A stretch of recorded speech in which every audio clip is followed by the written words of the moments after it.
নমস্কাৰ বন্ধু আৰু বান্ধৱীসকল, মই মুস্তফা আলী আৰু আপোনালোকে চাইছে মুস্তফা আলী 09। আপোনালোকে যদি অসম পুলিচৰ ৰিটেন এক্সামৰ কাৰণে প্ৰিপাৰেশ্যন কৰি আছে বা অসমৰ যিকোনো কম্পাৰেটিভ এক্সামৰ কাৰণে প্ৰিপাৰেশ্যন কৰি আছে, তেতিয়াহ'লে এইটো ভিডিঅ' আপোনাৰ কাৰণে খুবেই গুৰুত্বপূৰ্ণ বা ইম্পৰ্টেণ্ট। এইটো ভিডিঅ'ত আমি ইম্পৰ্টেণ্ট 30টা কুৱেশ্যন আলোচনা কৰিম আৰু কুৱেশ্যনৰ পাৰ্টটো হৈছে অসমীয়া ভাষা আৰু সাহিত্য, অৰ্থাৎ অসমীয়া ভাষা আৰু সাহিত্যৰ পৰা আমি 30টা ইম্পৰ্টেণ্ট কুৱেশ্যন আলোচনা কৰিম, যিকেইটা কুৱেশ্যন প্ৰত্যেকবাৰে এক্সামত ৰিপিট হৈয়ে থাকে। তো এইটো হৈছে আমাৰ ইম্পৰ্টেণ্ট কুৱেশ্যনৰ পাৰ্ট 4।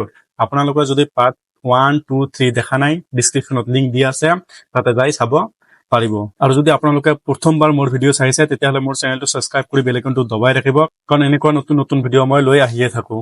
তো আজিৰ প্ৰথম কুৱেশ্যনটো হৈছে অসমীয়া ভাষাটো ভাৰতীয় কোনটো গোষ্ঠীৰ ভাষা? আমাৰ প্ৰথম কুৱেশ্যনটো হৈছে যে অসমীয়া ভাষাটো ভাৰতীয় কোনটো গোষ্ঠীৰ ভাষা? ইয়াৰ এনচাৰটো হৈছে আৰ্য। ঠিক আছে, আৰ্য গোষ্ঠীৰ ভাষা। আমাৰ কুৱেশ্যন নম্বৰ 2 হৈছে যে পশ্চিম অসমত অসমীয়া ভাষাটো কি ভাষা ৰূপে পৰিগণিত? পশ্চিম অসমত অসমীয়া ভাষাটো কামৰূপী ভাষা ৰূপে পৰিগণিত। নেক্সট কুৱেশ্যনটো হৈছে যে শ্ৰীমন্ত শংকৰদেৱে তেখেতৰ নাটসমূহ লিখোতে কি ভাষা ব্যৱহাৰ কৰিছিল? তো শ্ৰীমন্ত শংকৰদেৱে তেখেতৰ নাটসমূহ লিখোতে ব্ৰজাৱলী ভাষা ব্যৱহাৰ কৰিছিল। নেক্সট কুৱেশ্যনটো হৈছে যে কোন চনত আৰু কোনে অসমীয়া ভাষাক অসমত নতুনকৈ প্ৰতিষ্ঠিত কৰিছিল? ইয়াৰ এনচাৰটো হৈছে যে 1872 চনত ছাৰ জৰ্জ কম্পবেলে অসমীয়া ভাষাটোক অসমত নতুনকৈ প্ৰতিষ্ঠিত কৰিছিল। ঠিক আছে। নেক্সট কুৱেশ্যনটো হৈছে যে শ্বেক্সপিয়াৰৰ কোনখন নাট অসমীয়ালৈ অনুদিত প্ৰথমখন নাট? ঠিক আছে, তো শ্বেক্সপিয়াৰৰ কোনখন নাট অসমীয়া ভাষালৈ অনুদিত প্ৰথমখন নাট? এইটো হৈছে কমেডি অফ আৰ্টছ। ঠিক আছে। নেক্সট কুৱেশ্যনটো হৈছে কোন চনত আৰু কি আইন মতে অসমীয়া ভাষা অসমৰ চৰকাৰী ভাষা হিচাপে পৰিগণিত হয়? কুৱেশ্যনটো নিশ্চয় বুজি পাইছে যে কোন চনৰ কি আইন মতে অসমীয়া ভাষা অসমৰ চৰকাৰী ভাষা হিচাপে পৰিগণিত হয়? তো 1960 অৰ্থাৎ 1960 চনৰ চৰকাৰী ভাষা আইন মতে। তো আমাৰ নেক্সট কুৱেশ্যনটো হৈছে যে অসমীয়া চুটি গল্পৰ প্ৰীতিস্বৰূপ কোন? ইয়াৰ শুদ্ধ আনচাৰটো হৈছে যে লক্ষ্মীনাথ বেজবৰুৱাই হৈছে অসমীয়া চুটি গল্পৰ প্ৰীতিস্বৰূপ। নেক্সট কুৱেশ্যনটো হৈছে যে 1990 চনত কাৰ দ্বাৰা ৰচিত আৰু কোনখন উপন্যাসে হৈছে প্ৰথম অসমীয়া উপন্যাস? ঠিক আছে, তো 1990 চনত পদ্মনাথ গোহাঁই বৰুৱাৰ দ্বাৰা ৰচিত ভানুমতী অসমীয়া উপন্যাসখনে হৈছে প্ৰথম উপন্যাস। ঠিক আছে, তো কাৰ দ্বাৰা ৰচিত? পদ্মনাথ গোহাঁই বৰুৱাৰ দ্বাৰা ৰচিত ভানুমতী। ঠিক আছে। তো নেক্সট কুৱেশ্যনটো হৈছে যে শংকৰদেৱৰ দ্বাৰা উদ্ভাৱিত এক অংকযুক্ত নাটসমূহক কি নাট বোলা হয়? ঠিক আছে, তো শংকৰদেৱৰ দ্বাৰা উদ্ভাৱিত এক অংকযুক্ত নাটসমূহক আমি এক অংকীয়া নাট বুলি কওঁ। ঠিক আছে। নেক্সট কুৱেশ্যনটো হৈছে যে সাহিত্য একাডেমী বঁটা লাভ কৰা প্ৰথমখন অসমীয়া পুথিখনৰ নাম কি? ঠিক আছে, তো সাহিত্য একাডেমী বঁটা লাভ কৰা প্ৰথমখন অসমীয়া পুথিৰ নাম হৈছে বনফুল। নেক্সট কুৱেশ্যন হৈছে যে প্ৰথম অসমীয়া গদ্য সংকলন কথাগীতৰ ৰচক কোন? অৰ্থাৎ কথাগীতৰ ৰচক কোন? ঠিক আছে, তো ভট্টদেৱে হৈছে কথাগীতৰ ৰচক। প্ৰথম অসমীয়া গদ্য সংকলন কথাগীতৰ ৰচক হৈছে ভট্টদেৱ। নেক্সট কুৱেশ্যনটো হৈছে যে আনন্দৰাম ঢেকিয়াল ফুকনৰ দ্বাৰা ৰচিত কোনখন পুথি অসমীয়া ভাষাৰ প্ৰথম পাঠ্যপুথি?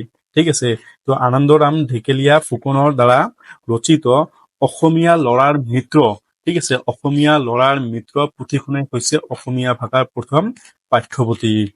তো পুথিখনৰ নাম কি? অসমীয়া ল'ৰাৰ মিত্ৰ। নেক্সট কুৱেশ্যনটো হৈছে যে অসম সাহিত্য সভাই প্ৰকাশ কৰা প্ৰথম অসমীয়া অভিধানখনৰ নাম কি? অসম সাহিত্য সভাই প্ৰকাশ কৰা প্ৰথম অসমীয়া অভিধানখন হৈছে চন্দ্ৰকান্ত অভিধান। ঠিক আছে, চন্দ্ৰকান্ত অভিধান।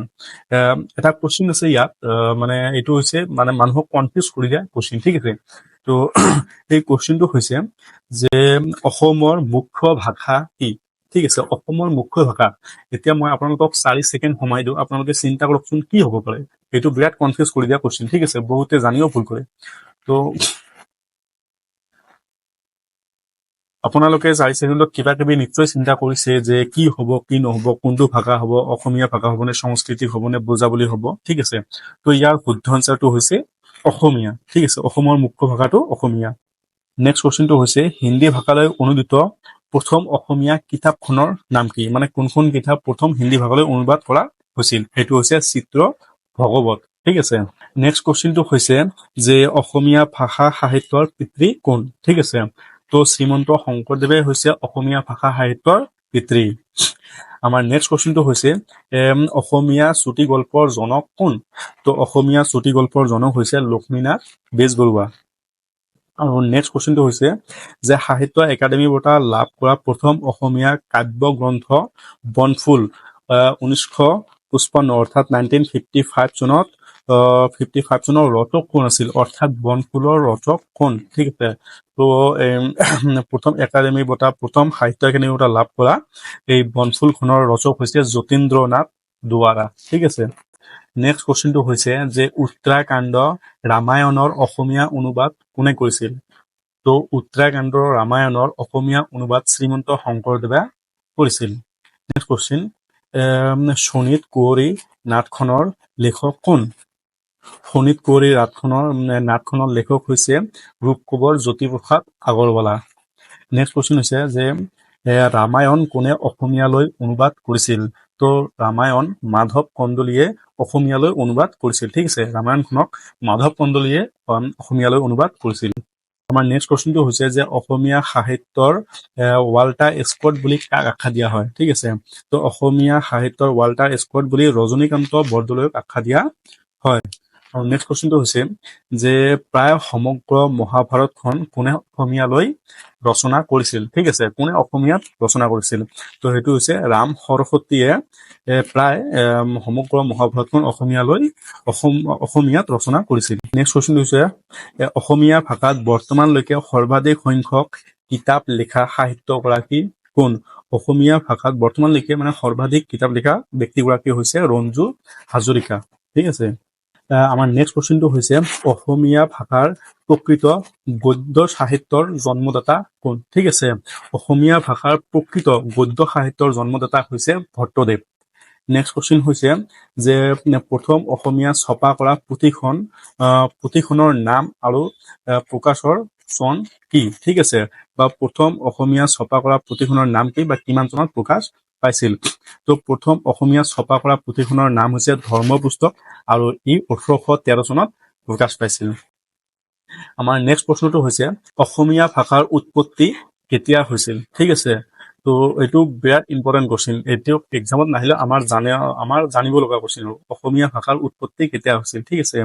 অসমীয়া ভাষাৰ উৎপত্তি হৈছিল খ্ৰীষ্টীয় নৱম আৰু দশম শতিকাৰ ভিতৰত, ঠিক আছে। তো আমাৰ নেক্সট কুৱেশ্যনটো হৈছে জোনাকী যুগৰ ত্ৰিমূৰ্তি কোন কোন, এইটো আমি সৰুৰে পৰা পঢ়ি আছো। তো প্ৰথম হৈছে লক্ষ্মীনাথ বেজবৰুৱা, ছেকেণ্ড চন্দ্ৰকুমাৰ আগৰৱালা, থাৰ্ড হৈছে হেমচন্দ্ৰ গোস্বামী। ইয়াৰ একচুৱেলি নাম্বাৰ একো নাই, মই মানে চিৰিয়েলভাৱে কৈছো। জোনাকী যুগৰ ত্ৰিমূৰ্তি বুলি ক'বলৈ গ'লে লক্ষ্মীনাথ বেজবৰুৱা, হেমচন্দ্ৰ গোস্বামী আৰু চন্দ্ৰকুমাৰ আগৰৱালা। নেক্সট কুৱেশ্যনটো হৈছে যে অসমীয়া ভাষাৰ উন্নতি সাধিনী সভাৰ প্ৰথম অধিৱেশন ক'ত আৰু কেতিয়া হৈছিল, ঠিক আছে। অসমীয়া ভাষা উন্নতি সাধিনী সভাৰ প্ৰথম অধিৱেশন ক'ত আৰু কেতিয়া হৈছিল, ঠিক আছে। এইটো হৈছিল কলিকতাত আৰু 1888 চনৰ 25 আগষ্টত হৈছিল, ঠিক আছে। 1888 চনৰ 25 আগষ্টত হৈছিল। নেক্সট কুৱেশ্যন হৈছে যে কোনে প্ৰথম অসমীয়া ভাষাত সাধুকথা পুথি ৰচনা কৰে, ঠিক আছে, সাধুকথাৰ পুথি ৰচনা কৰে, সেইটো হৈছে এলিজা ব্ৰাউনে। কিমান চনত প্ৰকাশ কৰিছিল প্ৰথম সাধুকথাখন, 1850 চনত, ঠিক আছে, এলিজা ব্ৰাউনে।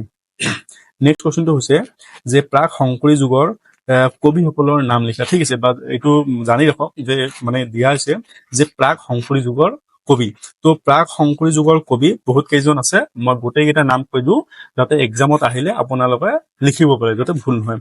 তো 1 নম্বৰত আছে হেম সৰস্বতী, তাৰপিছত আছে কবিৰত্ন সৰস্বতী, তাৰপিছত আছে ৰুদ্ৰ কন্দলী, তাৰপিছত আছে মাধৱ কন্দলী, ঠিক আছে। তো এইকেইটা কবি হৈছে প্ৰাক শংকৰী যুগৰ কবি। তো এইখিনি আজি আলোচনা কৰিলো আৰু ইয়াৰ নেক্সট আলোচনা কৰিম আমি ইম্পৰ্টেণ্ট কুৱেশ্যনৰ পাৰ্ট 5, ঠিক আছে। তো এনেকুৱা কুৱেশ্যন যদি আপোনাক ইম্পৰ্টেণ্ট বুলি ভাবা আৰু যদি আপুনি ভাবে যে এনেকুৱা কুৱেশ্যন আৰু লাগে তেতিয়াহ'লে কমেণ্ট কৰি জনাই দিব। মই নেক্সট ভিডিঅ' ইয়াৰ ওপৰত লৈ আহিবলৈ চেষ্টা কৰিম। জয় হিন্দ, জয় ভাৰত।